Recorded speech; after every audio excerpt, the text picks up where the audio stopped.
멀어지는 인연의 법칙, 운은 어디서 새는가? 나는 평생 사람 속에서 살았다. 회사를 세우는 일도, 거래를 성사시키는 일도 결국 사람으로 시작해 사람으로 끝나는 일이었다. 그래서 나는 늘 묻곤 했다. 운이란 무엇인가? 세월이 흘러서야 확실히 알았다. 운은 하늘에서 떨어지는 것이 아니라 사람 사이에서 흘러나오는 것이었다. 그리고 그 흐름은 한 사람의 태도에서 시작된다. 삼성상회를 처음 열었을 때 내게 가장 두려운 적은 경쟁사가 아니었다. 바로 나 스스로의 말과 태도였다. 무심코 뱉는 말 한마디, 느슨한 약속 하나, 남의 시간을 가볍게 여기는 몸짓 하나가 회사를 무너뜨릴 수도 있었다. 사업은 결국 신용의 예술이다. 신용은 기술이 아니라 마음에서 만들어진다. 마음이 흐트러지면 제품이 흐트러지고, 제품이 흐트러지면 거래가 흔들리고, 거래가 흔들리면 사람과 운이 조용히 등을 돌린다. 나는 운을 요행이라 생각하지 않는다. 운이란 태도의 총합이 만든 확률의 기울기다. 매일의 작은 선택, 말, 표정, 약속, 감사, 이 쌓여서 타인이 나를 대하는 방식을 바꾸고, 그것이 결국 기회의 방향을 틀어놓는다. 좋은 사람 하나만 곁에 있어도 인생이 10년 앞당겨지는 이유가 바로 여기에 있다. 그 한 사람이 나의 태도를 바꾸기 때문이다. 반대로 나쁜 인연 하나가 10년을 늦추는 이유는 그 인연이 나의 기준을 조금씩 타협시키기 때문이다. 나는 수많은 사람을 지켜보며 알았다. 인연이 떠나는 사람에게는 일정한 징후가 있다. 대화를 닫는 말버릇, 불평이 먼저 나오는 해석 습관, 약속을 가볍게 여기는 시간 감각, 도전을 막는 두려움의 언어, 도와준 손길을 잇는 태도. 겉으론 사소하지만 이 5가지가 모이면 운의 흐름이 끊긴다. 아무리 훌륭한 기술과 자본이 있어도 그 마음의 품질이 낮으면 결국 신용이 새어나가고, 신용이 새면 운도 떠난다. 나는 일터마다 다음에 3가지를 세웠다. 회의는 정시에 시작하고 5분 전에 끝낸다. 하지만 대신 해보자를 먼저 말한다. 불평 대신 감사의 대안을 하나 더 적는다. 이 간단한 원칙이 공장의 공기를 바꾸었다. 공장의 공기가 달라지자 거래처의 표정이 달라졌고, 거래처의 신뢰가 달라지자 매출도 따라 변했다. 운이 바뀌는 순서는 언제나 같다. 마음, 말, 행동, 신뢰, 기회. 나는 늘 내게 말했다. 사람이 떠난다고 탓하기 전에 혹시 내가 그런 사람이 되어가고 있지 않은가 하고 거울을 봐야 한다고. 내가 하지만으로 말문을 막고 있지 않은가, 불만을 사실보다 먼저 꺼내고 있지는 않은가, 타인의 시간을 내 일정의 여분처럼 다루고 있지는 않은가, 새로운 시도를 막으면서 스스로를 합리화하고 있지는 않은가, 감사해야 할 순간에 침묵하고 있지는 않은가. 그 질문이 나를 지켜주었다. 나는 실패를 두려워하지 않았다. 진짜 두려운 것은 마음의 품질이 떨어지는 것이었다. 마음의 품질은 곧 인생의 품질이다. 공장에서 제품을 출하하기 전 우리는 손끝으로 표면을 썰어본다. 눈에 보이지 않는 흠을 찾기 위해서다. 인생도 마찬가지다. 하루의 끝에서 내 말과 태도의 결을 썰어보라. 거친 모서리는 없었는지, 남의 시간을 긁는 부분은 없었는지, 감사의 광택은 충분했는지, 이 작은 검사 하나가 내일의 운을 바꾼다. 이제 나는 내가 평생 겪은 5가지의 운이 떠나는 습관을 이야기하려 한다. 오늘은 그 첫 번째, 말버릇의 벽, 하지만 이다. 나는 수많은 현장에서 확인했다. 하지만으로 시작하는 사람은 배우지 못한다. 그 2글자에는 나는 틀리지 않았다는 방어와 당신 말은 내 기준에 맞지 않는다는 벽이 숨어 있기 때문이다. 반대로 그래 해보자로 시작하는 사람은 실수 속에서도 길을 찾는다. 삼성의 역사를 돌이켜보면 그래 해보자라는 그 한 문장이 회사를 살리고 나를 성장시켰다. 그러니 오늘 나 자신에게 이렇게 물어보라. 나는 오늘 하루를 어떤 말로 시작했는가? 만약 하지만이었다면 내일은 해보자로 바꿔라. 그 작은 변화가 사람을 끌어당기고 그 사람을 통해 운이 다시 흘러온다.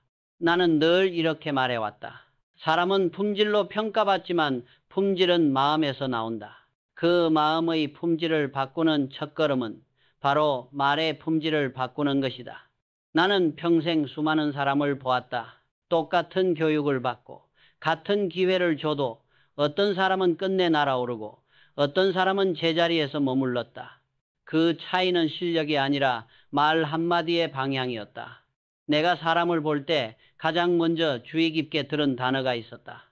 바로 하지만요 이었다. 처음엔 그저 신중한 태도로 여겼다. 그러나 세월이 흐르고 수많은 실패와 성공을 겪으며 알았다. 그 두 글자는 성장을 멈추게 하는 벽이었다. 1938년 내가 대구에서 작은 삼성상회를 시작했을 때였다. 직원이라야 4명뿐이었고 전쟁으로 인해 쌀도 비누도 귀했다. 작은 실수 하나가 거래 전체를 무너뜨릴 만큼 긴박한 시절이었다. 그때 똑똑한 젊은 직원 하나가 있었다.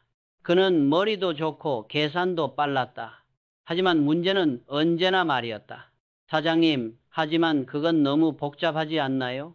하지만 지금까지는 이렇게 해왔는데요. 그 말은 항상 내 판단 앞을 가로막았다.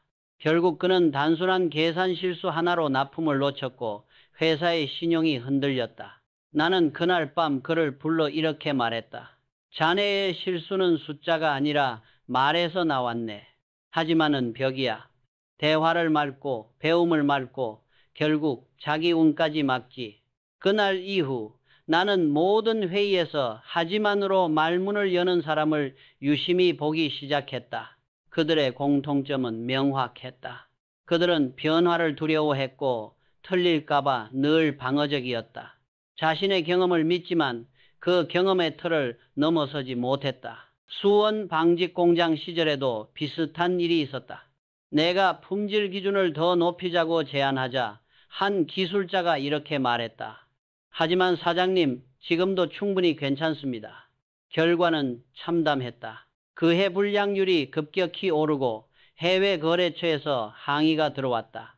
나는 그때 확신했다. 하지만으로 시작하는 사람은 절대 발전하지 못한다. 왜냐하면 그 말 속에는 언제나 나는 틀리지 않았다는 방어심과 당신의 의견은 내 기준에 맞지 않는다는 벽이 숨어 있기 때문이다. 사람은 누구나 자신의 틀을 지키려 한다. 그러나 진짜 성장하는 사람은 틀을 지키는 대신 한번 부어보는 용기를 낸다. 그 한 번의 용기가 회사를 살리고 인생을 바꾼다. 삼성이 농산물 상회에서 전자기업으로 그리고 세계적인 반도체 회사로 바뀌기까지 나는 수없이 새로운 제안을 들었다. 그때마다 내 마음속에는 단 한 문장이 떠올랐다. 그래, 한번 해보자. 그 네 글자가 회사를 움직였다. 삼성이 하지만으로 시작했다면 오늘의 대한민국 산업사는 전혀 달라졌을 것이다. 나는 수많은 회의에서 젊은 직원들에게 이렇게 물었다. 왜 자네는 늘 하지만으로 시작하나? 그들은 말하곤 했다. 혹시 실패하면 어쩌죠? 나는 미소를 지으며 대답했다. 그럼 실패해서 배우면 되지 않겠나? 그 순간 회의실이 조용해지고 공기가 바뀌었다. 하지만 이 사라진 자리에 해보자는 열기와 책임감이 피어올랐다. 이 차이는 단순한 언어의 문제가 아니다. 그건 삶을 대하는 태도의 문제다. 하지만으로 사는 사람은 두려움 속에 기회를 놓치고 해보자로 사는 사람은 실수 속에서도 길을 찾아낸다. 나는 인생을 걸고 배웠다. 성공은 머리로 하는 것이 아니라 태도로 쌓는 것이다. 태도의 첫걸음은 바로 말이다. 한 사람의 말이 조직의 공기를 바꾸고 그 공기가 결국 회사를 움직이며 회사가 나라의 산업을 바꾼다. 지금 이 글을 읽는 당신에게 묻고 싶다. 오늘 하루 당신의 입에서 먼저 나온 말은 무엇이었는가? 하지만이었는가? 아니면 해보자였는가? 그 작은 차이가 결국 사람을 끌어당기는 인생과 사람이 떠나는 인생을 갈라놓는다. 나는 확신한다. 한 사람의 태도는 한 기업의 운명을 바꾸고 한 문장의 말버릇은 그 사람의 인생을 새롭게 만든다. 그래서 나는 지금도 매일 스스로에게 다짐한다. 오늘도 하지만 이 아닌 해보자로 시작하라. 그 한 문장이 나를 이끌었고 삼성을 만들었으며 내 인생의 방향을 정해주었다. 불평과 원망을 입에 달고 사는 사람. 나는 평생 수많은 사람을 지켜보았다. 그중엔 유독 불평을 달고 사는 사람들이 있었다. 회사가 문제야. 세상이 불공평해. 왜 나만 이렇게 고생해야 하나? 그들의 입에서는 언제나 누군가에 대한 탓과 세상에 대한 원망이 끊이지 않았다. 나는 그런 사람들을 현장에서 수없이 봤다. 수원 방직 공장을 세웠을 때의 일이다. 기계는 낡았고 자재도 부족했다. 모두가 어렵다고 느낄 만한 상황이었다. 그런데 두 부류의 사람이 있었다. 한쪽은 하루 종일 기계 탓을 하며 이렇게 말했다. 이걸로는 제대로 된 품질이 나올 리가 없습니다. 다른 한쪽은 묵묵히 기계에 기름칠을 하고 직접 부품을 갈아 끼우며 이렇게 말했다. 이 녀석이 성질이 좀 까다롭지만 내가 손을 봐주면 다시 살아날 겁니다. 결국 누가 더 좋은 결과를 냈을까? 언제나 불평하지 않은 사람이었다. 그들은 현실을 원망하지 않고 그 안에서 해결책을 찾았다. 나는 그때 깨달았다. 불평은 실수보다 위험하다. 실수는 고치면 된다. 하지만 불평은 사람의 마음을 병들게 한다. 공장 안에서 한 사람이 요즘 회사 이상하지 않아 라는 말을 내뱉는 순간 그 공기의 색깔이 달라진다. 사람들의 눈빛이 흐려지고 작은 문제에도 짜증이 섞인다. 결국 그 부서 전체가 늦어지고 납품이 밀리고 신용이 흔들린다. 나는 이런 장면을 직접 목격했다. 어느 날 생산팀에서 이런 말이 돌았다. 이번 납품은 늦을 거야. 어차피 안 돼. 그 말이 퍼진 지 이틀 만에 정말로 납품이 늦어졌다. 이유는 단순했다. 사람들의 마음이 이미 포기했기 때문이었다. 그때 나는 사무실 게시판에 이렇게 적었다. 불평은 실수보다 위험하다. 실수는 고치면 되지만 불평은 사람을 망친다. 불평은 단순한 말버릇이 아니다. 그건 전염병이다. 한 사람의 불평이 조직 전체의 사기를 무너뜨리고 결국 회사를 병들게 만든다. 서울 본사 시절 한 부서장이 내게 찾아와 하소연했다. 회장님, 직원들이 다 힘들어합니다. 상황이 너무 어렵습니다. 나는 잠시 침묵하다가 물었다. 그럼 자네는 무엇을 바꾸었나? 그는 아무 말도 하지 못했다. 불평은 많았지만 대책은 하나도 없었기 때문이다. 그날 나는 더욱 확신했다. 불평은 자기 책임을 감추는 가장 교묘한 변명이다. 불평하는 사람은 늘 남 탓을 하고 그래서 스스로를 성장시킬 기회를 잃는다. 삶이 완벽한 날은 단 하루도 없다. 기계가 고장나고 거래가 끊기고 계획이 어긋난다. 그럴 때 필요한 건 왜 나만이 아니라 그래도 내가 할 수 있는 게 뭘까? 하는 질문이다.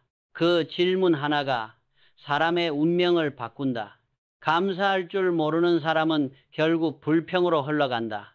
그리고 불평이 쌓이면 감사가 사라지고 감사가 사라지면 신용도 인연도 운도 함께 떠난다.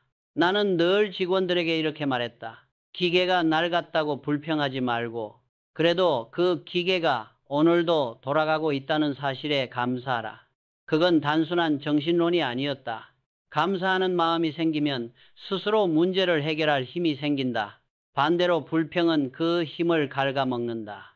혹시 당신 주변에도 늘 불평만 하는 사람이 있는가? 그렇다면 거리를 두라.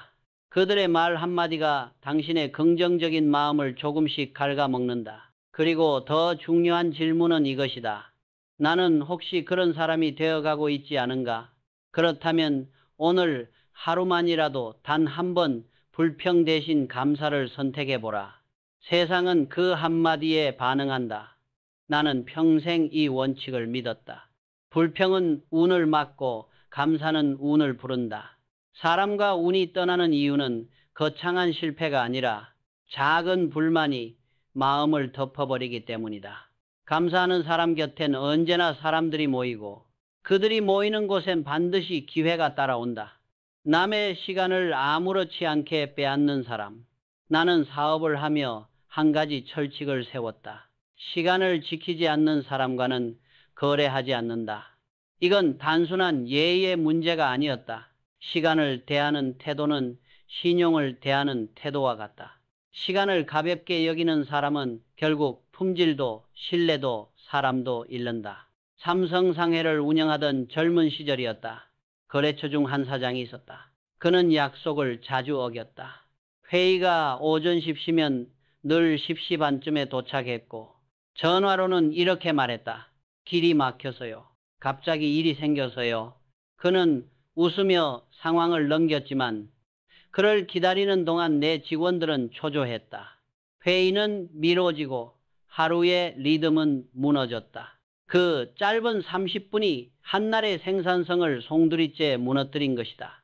그 일을 겪고 난 뒤 나는 단호히 결심했다. 시간을 지키지 않는 사람은 결국 신용도 지키지 못한다. 나는 그 거래를 깔끔히 끊었다. 몇 년 후 그 회사는 납기 문제로 결국 무너졌다. 그때 나는 더욱 확신했다. 시간을 가볍게 여기는 사람은 결국 자기 운을 흘려보낸다. 내게 있어 시간은 단순한 숫자가 아니라 약속의 무게였다. 그래서 나는 항상 직원들에게 말했다. 회의는 정시에 시작하고 5분 전에 끝내라.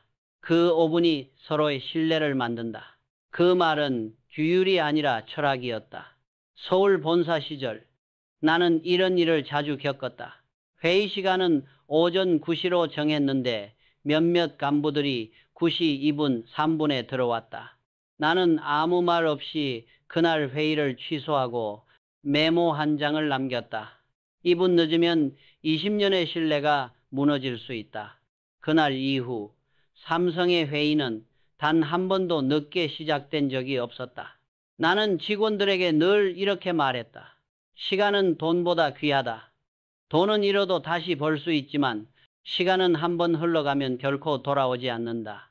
그래서 나는 약속한 시간보다 항상 5분 먼저 도착하는 습관을 들였다. 그건 단순한 예의가 아니라 신용의 시작이었다. 시간을 함부로 쓰는 사람은 대체로 남의 인생도 가볍게 여긴다.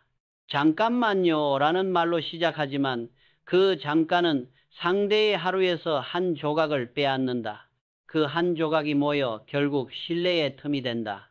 나는 그런 사람들과는 거리를 두었다. 아무리 실력이 좋아도 아무리 성과가 뛰어나도 시간을 가볍게 여기는 사람은 함께 가지 못한다. 그건 단순히 습관이 아니라 사람을 대하는 마음의 무게이기 때문이다.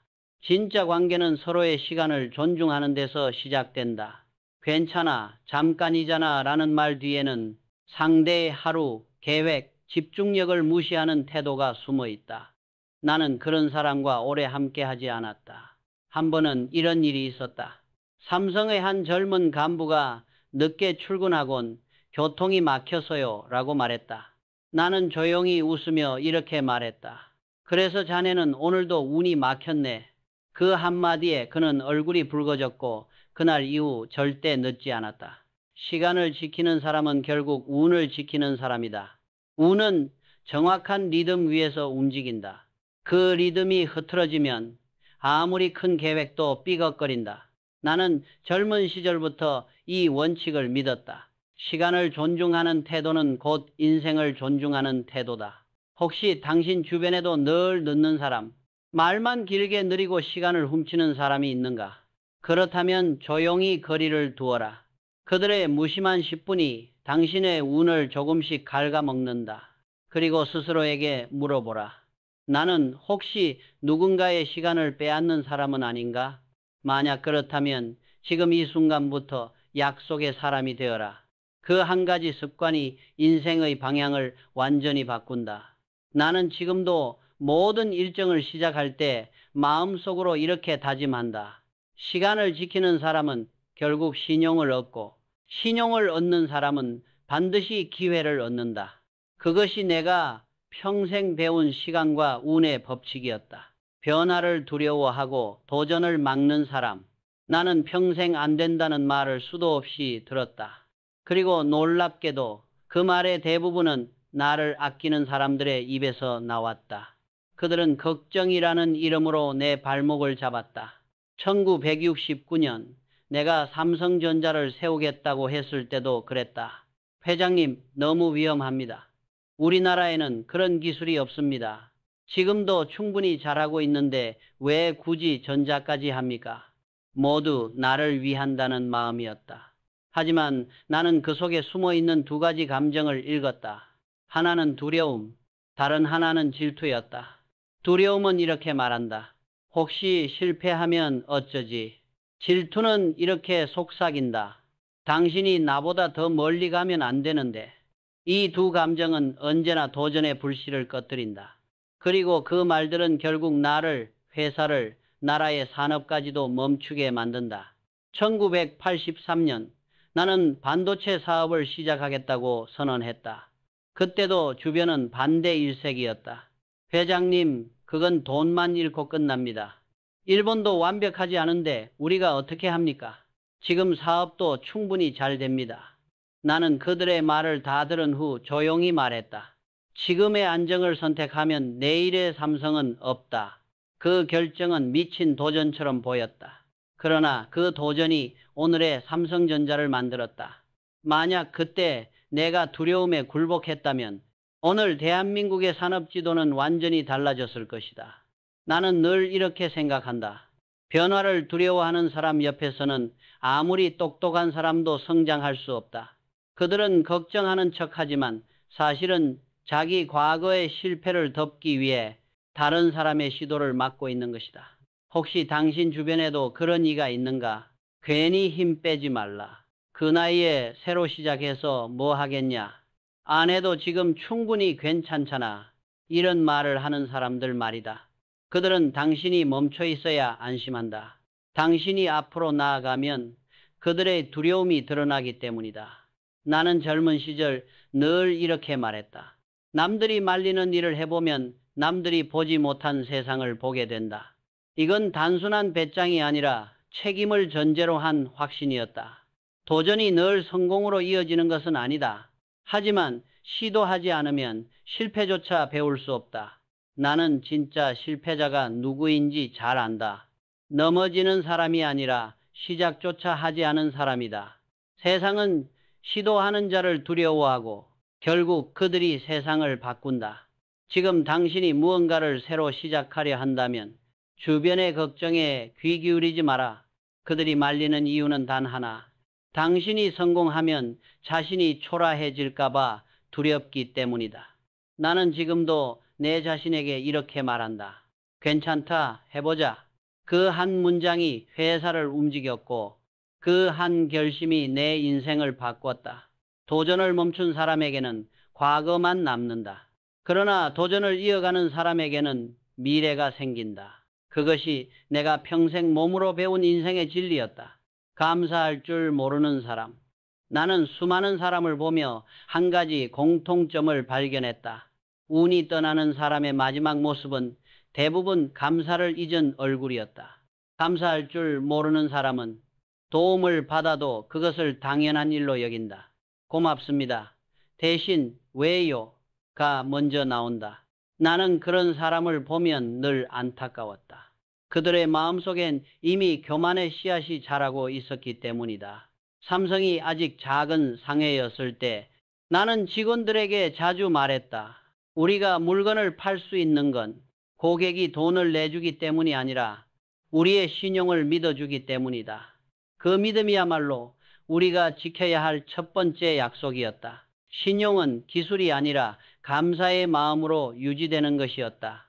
공장에서 제품을 출하할 때마다 나는 직원들에게 이렇게 말했다. 이 물건은 단순한 상품이 아니다. 딸을 시집 보내는 마음으로 내보내라. 그 말에는 두 가지 뜻이 담겨 있었다. 하나는 품질에 대한 책임, 다른 하나는 고객에 대한 감사였다. 하지만 어느 날 한 직원이 이렇게 말했다. 우리가 잘 만들었으니 팔리는 게 당연하지 않습니까?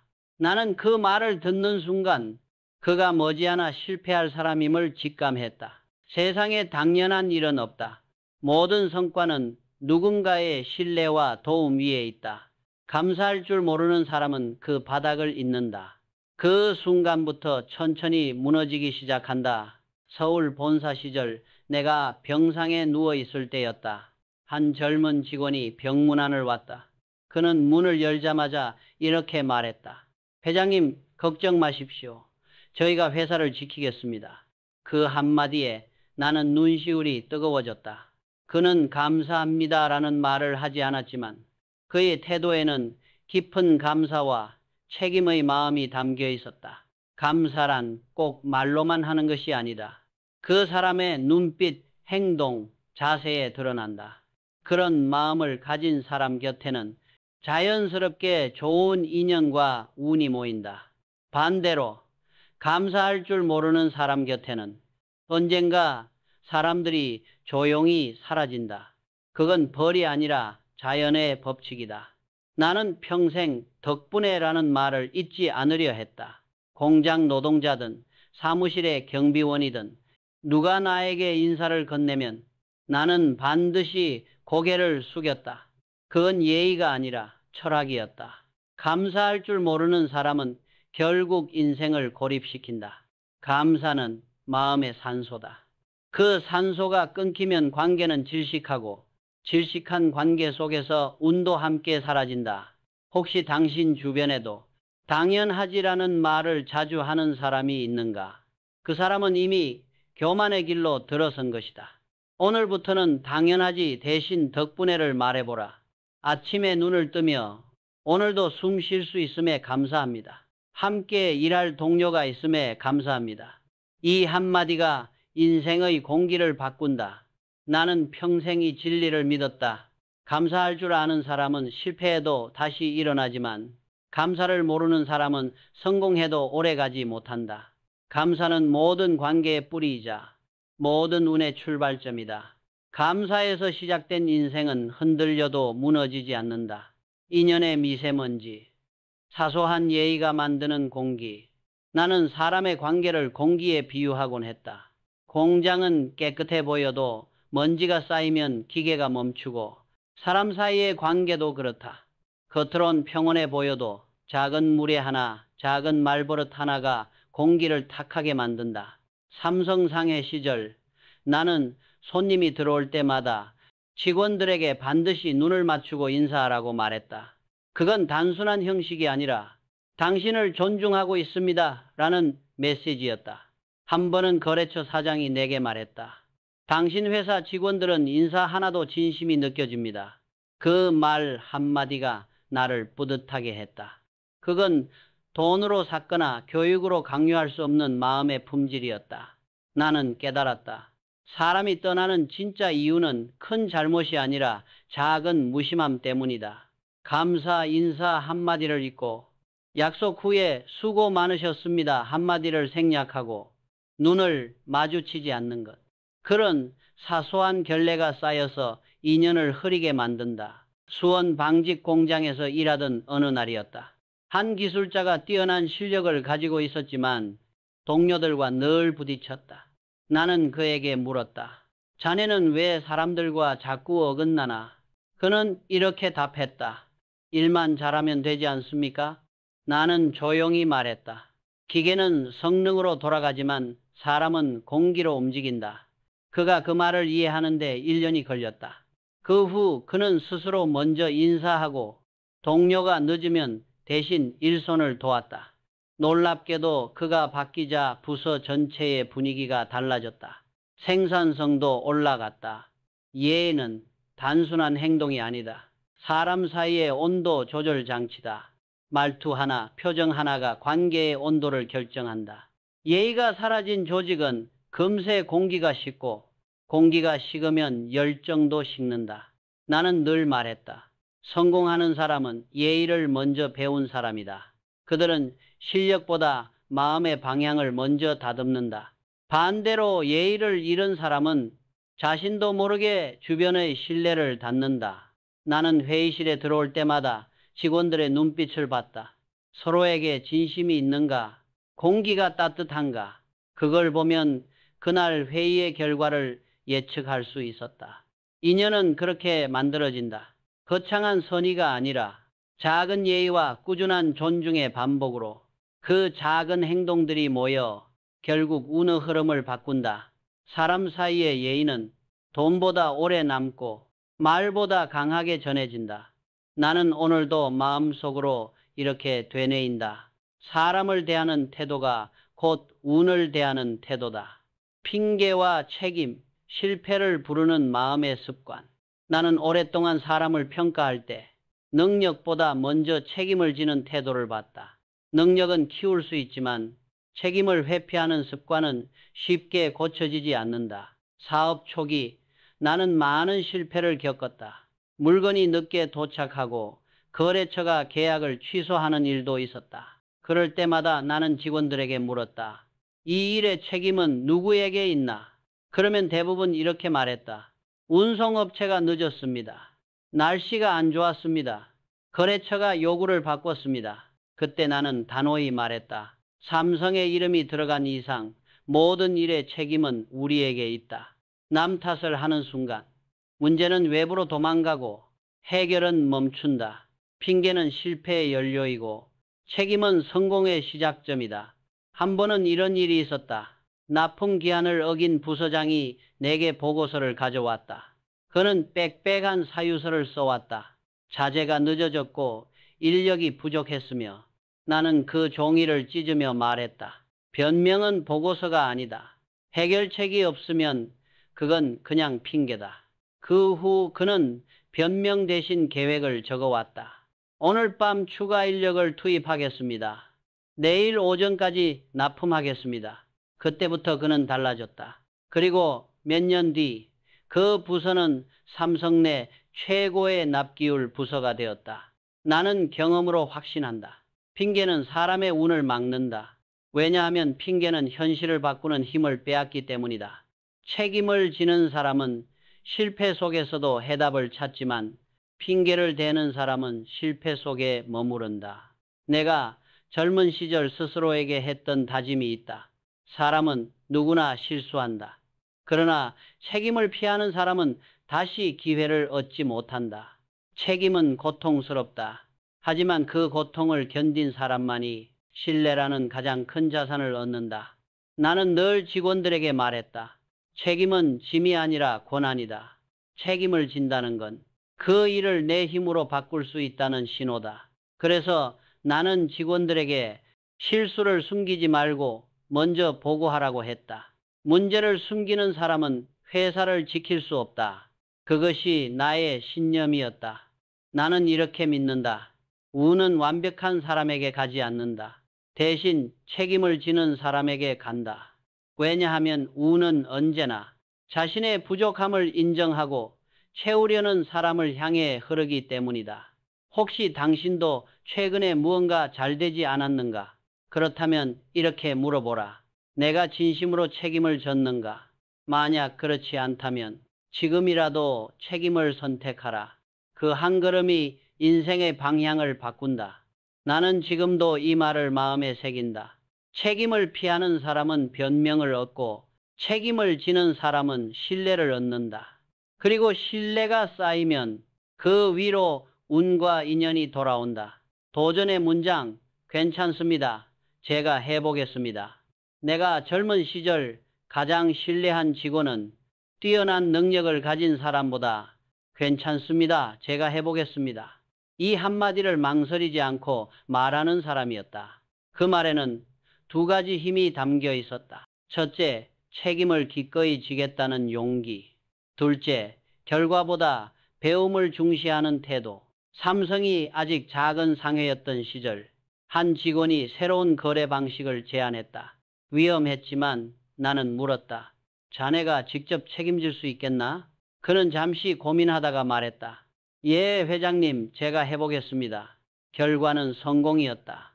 그러나 더 중요한 것은 그의 태도였다. 실패했더라도 나는 그를 다시 선택했을 것이다. 왜냐하면 그는 두려움 대신 도전을 택했기 때문이다.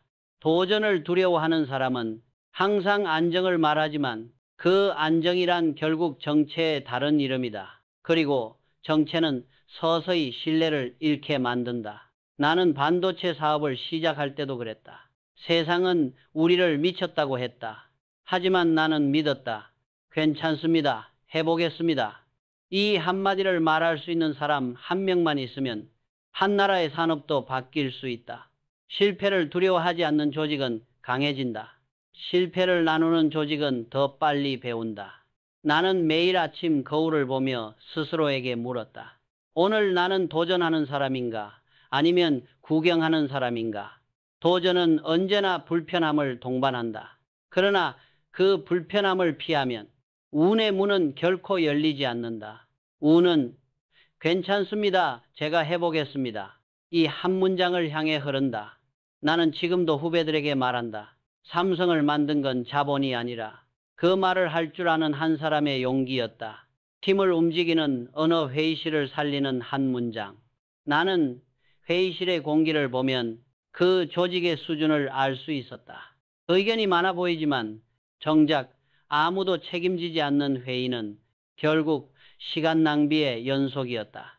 그래서 나는 한 가지 원칙을 세웠다. 회의에서 가장 먼저 해보자라고 말하는 사람이 리더가 된다. 서울 본사 시절 한 회의에서 이런 일이 있었다. 한 간부가 새로운 방식을 제안했는데 모두가 침묵했다. 그때 한 젊은 과장이 조용히 말했다. 제가 한번 해보겠습니다. 순간 회의실의 공기가 바뀌었다. 그의 눈빛이 팀 전체를 움직였다. 그 후 그는 단기간에 부서를 성공적으로 이끌었고 삼성의 핵심 인재가 되었다. 말 한마디가 공기를 바꾸고 공기가 사기를 바꾸며 사기가 결과를 바꾼다. 나는 늘 말했다. 조직을 살리는 건 제도가 아니라 문장이다. 그 문장은 언제나 긍정과 책임이 담긴 말이어야 했다. 하지만 요가 아닌 그래 해보자. 누가 하겠나가 아닌 제가 하겠습니다. 회의실의 언어는 곧 회사의 철학이다. 불평이 많은 회의는 멈춘 조직이고 감사가 많은 회의는 성장하는 조직이다. 나는 회의가 끝날 때마다 반드시 이렇게 말했다. 오늘 배운 것 하나만 내일 실천합시다.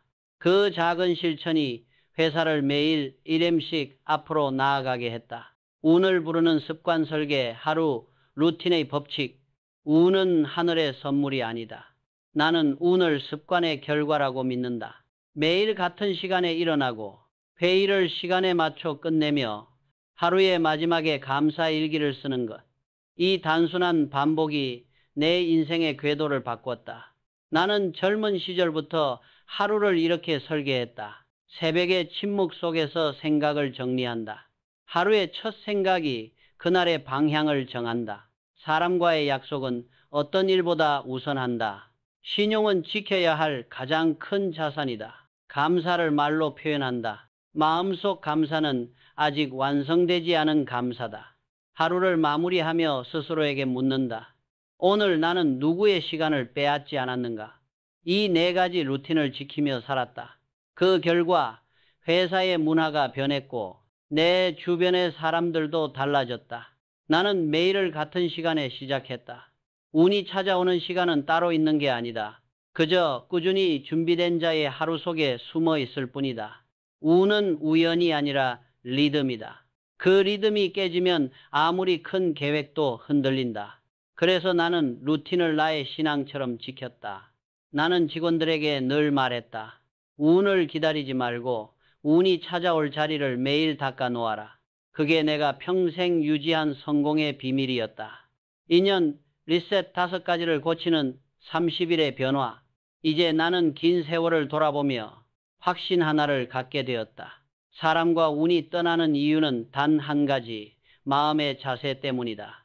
하지만으로 시작하는 말, 불평이 입에 붙은 태도, 시간을 가볍게 여기는 습관, 변화를 막는 두려움, 감사를 잊은 교만. 이 5가지는 서로 다른 이야기가 아니다. 모두 하나의 뿌리, 마음의 품질 저하에서 비롯된다.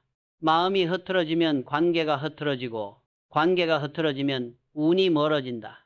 나는 사업을 하며 수많은 흥망을 보았다. 누가 성공하고 누가 사라지는가? 결국 차이는 돈도 재능도 아니었다. 그 차이는 태도 한 끝이었다. 감사하는 사람은 실패해도 다시 일어났고 핑계와 불평으로 사는 사람은 성공해도 오래가지 못했다. 나는 젊은 시절 이렇게 생각했다. 하루라도 빨리 나쁜 습관을 고치면 그 하루만큼 인생이 앞당겨진다. 이 5가지를 30일 동안 의식적으로 고쳐보라. 말 앞에 하지만 대신 해보자를 두고 불평이 떠오를 때 감사로 바꾸고 약속 시간을 5분 먼저 지키며 새로운 제안을 막는 대신 응원하고 당연함 속에서 덕분을 찾아라. 그 30일이면 충분하다. 그때부터 사람이 바뀌고 기회가 따라오며 운이 돌아온다. 나는 평생 이렇게 믿었다. 사람은 품질로 평가받고 품질은 마음에서 나온다. 마음의 품질을 높이면 인생의 품질도 반드시 따라 올라간다. 좋은 인연이란 결국 좋은 마음이 만든 결과다. 그리고 나는 마지막으로 이렇게 말하고 싶다. 당신이 어떤 사람을 곁에 두느냐보다 당신이 어떤 마음으로 사느냐가 당신의 운명을 결정한다. 이 말을 내 생의 마지막 교훈으로 남기고 싶다. 좋은 마음, 좋은 말, 좋은 태도. 그 3가지가 당신의 인연을 지키고 당신의 운을 다시 불러올 것이다.